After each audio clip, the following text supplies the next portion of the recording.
वर्तमान परिस्थिति ये है कि पिछले 28 तारीख से हम लोग अनवरत यहाँ आंदोलन करते आ रहे हैं। 3 चरण में, पहले चरण में सभी जो हमारे माननीय थे उनको सूचनाएं दी गई, हम अपनी अवस्थाओं से, जो हमारी व्यवस्था है, जो हमारी मांगे हैं, उनसे अवगत कराया गया। दूसरे चरण में सड़क पर उतरे हम लोग, सभी MLC के आवास पर गए, जदयू कार्यालय गए, BJP दफ्तर गए, BJP ऑफिस में लाठीचार्ज भी हुआ, हमारे कुछ महिला साथी उसमें से घायल हो गए थे। उनके बाद हम लोग जदयू ऑफिस गए, वहाँ भी आश्वासन मिला कि 8 दिन के अंदर आप लोगों को वेतनमान दे दिया जाएगा, लेकिन ये सब एक कोरा आश्वासन ही साबित हुआ। सभी MLC के घर पर गए, सभी MLC का कहना हुआ कि हम सभी मुख्यमंत्री के पास आवेदन दे चुके हैं, आप लोगों का काम होगा, ये आश्वासन मिल रहा है और वो लोग अपने स्तर से प्रयासरत भी हैं। लेकिन वर्तमान परिस्थिति में जब हम लोगों ने देखा कि कोई सुनवाई नहीं हो रही है, घोषणाएं नहीं हो रही है, कैबिनेट में नहीं आ रही है, तब हम लोगों ने ये आमरण अनशन तय किया, जिसमें हमारे 14 साथी आमरण अनशन पर बैठे हैं, बाकी साथी सभी सपोर्ट में बैठे हैं, जिसका आज 5वां दिन है। और 5वें दिन में भी कोई प्रतिनिधिमंडल हम लोगों के बीच मिलने के लिए नहीं आया। हो सकता है उसका एक मुख्य कारण रहा होगा, हम लोग गांधी मैदान में हैं और शांतिपूर्ण तरीके से बैठे हुए थे।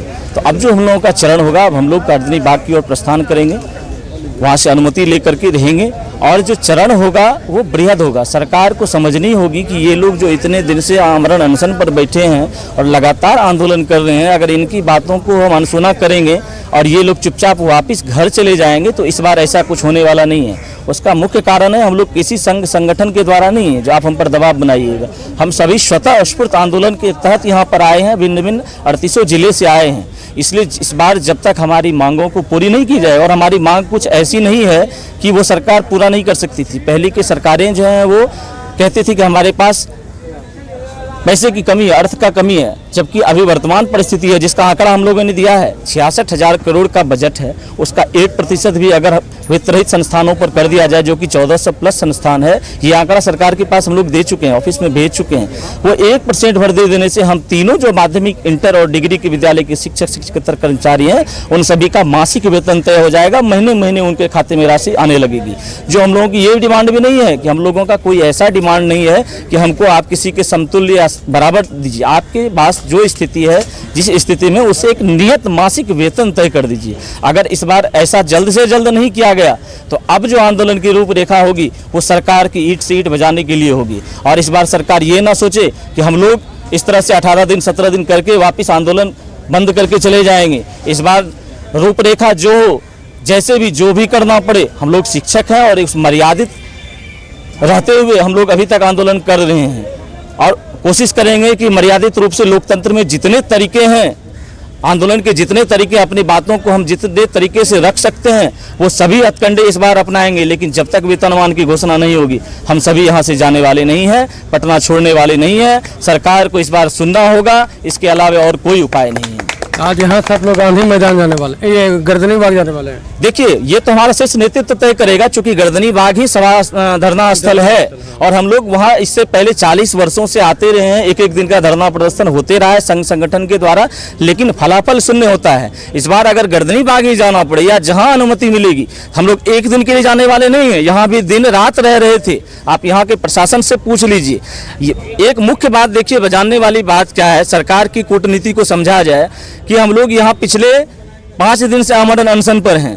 5 दिन में सरकार चाहती तो हमें हटा सकती थी, लेकिन उन लोगों ने हमारे परीक्षा ली कि देखते हैं ये लोग कितना दिन यहाँ रहते हैं, और जब देख लिया कि ये लोग जाने वाले नहीं हैं तो ये बात इतनी दूर तक चली गई है कि अब वहाँ से चिट्ठी जारी हो रही है कि अब इन लोगों पर FIR करेंगे। FIR का धमकी दिया जा रहा है, हमारे ऊपर लाठीचार्ज की धमकी दी जा रही है। ठीक है, FIR लाठीचार्ज, हम लोगों को उससे कोई आपत्ति नहीं है, खून में जोश है, FIR, हम लोग जेल जाने के लिए तैयार हैं। लेकिन हमारे साथ ऐसे भी साथी हैं जो रिटायर कर चुके हैं, वो अपनी पेंशन के लिए आए हैं या 50 साल प्लस हैं। हम लोग ये नहीं चाहते हैं कि उनके ऊपर लाठी भाजा जाए या उनको इस उम्र में FIR कोर्ट कचहरी दौड़ना पड़े। इसीलिए हम लोग सरकार के डर से यहाँ से नहीं भाग रहे हैं, बल्कि हम लोग अपनी बातों को मनवाने के लिए रूपरेखा बदल रहे हैं। लेकिन आंदोलन अनवरत जारी रहेगा, चाहे वो गर्दनी बाग में हो या जो जगह तय करेगी हमारी कमेटी, लेकिन वो अनवरत तब तक चलते रहेगी। सरकार सुन ले, हम लोग यहाँ से जाने वाले नहीं है। वो ये नहीं सोचे कि गांधी मैदान हमने खाली करवा लिया, ये इसके बाद गर्दनी बाग जाएंगे, वो खाली कर लेंगे, सड़क पर रहना पड़ेगा, सड़क पर रहेंगे। लेकिन तब तक हम यहाँ से नहीं जाएंगे जब तक सरकार कैबिनेट में वेतनमान की घोषणा नहीं कर देती है। इसके लिए जो करना पड़े वो सब करेंगे। मेरा परिचय, मैं कुंदन कुमार, कामाख्या हाई स्कूल पूर्णिया से हूँ। लोग यहाँ धरना ये भूख हड़ताल पर थे।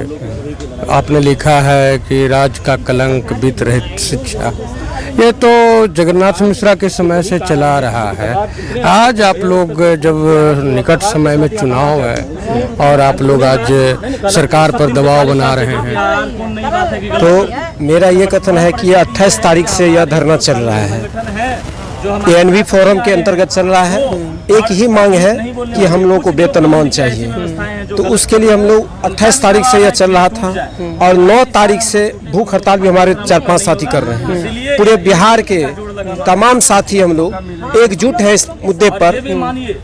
रोशन जी नेतृत्व कर रहे हैं, उनकी टीम है, मैं उनको धन्यवाद देता हूं कि इतने बड़े आंदोलन उन्होंने सोचा और उनके साथ पूरे बिहार के हमारे संबद्ध कॉलेज के, चाहे उच्चतर विद्यालय हो, इंटर विद्यालय हो, डिग्री महाविद्यालय हो, तमाम शिक्षक, हमारे भाई, हमारी बहनें, हमारे अवकाश प्राप्त भी कई अभिभावक तुल्य हैं जो इसमें आए हुए हैं। मैं सभी को हृदय से धन्यवाद करता हूं कि इस बड़े यज्ञ आयोजन में सबों ने अपनी भूमिका दी।